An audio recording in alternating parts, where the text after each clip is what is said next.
Hello everyone. আজকে থেকে প্রতিদিন রাতে আমার এই পেজে একটা শিক্ষণীয় পোস্ট করা হবে।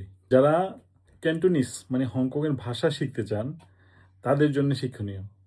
ভাষাটা হচ্ছে যেমন আম আমি, ক্যান্টোনিসে এটা হবে ঙ, NGO, ঙ। তুমি, এটার ক্যান্টোনিস হবে হচ্ছে লেই, মানে ইংলিশে যদি স্পেলিং করতে যাই LEI, লেই। আমরা, এটা হবে ngতে, ngতে। যদি বলি তোমরা, তাহলে ওইটা হবে লেইতে। সো প্রতিদিন এইভাবে 4 থেকে 5টা করে শব্দ নিয়ে আসবো। আগামীকালকে আরও 4টা শব্দ শিখতে চোখ রাখুন আমার পেজে। Thank you.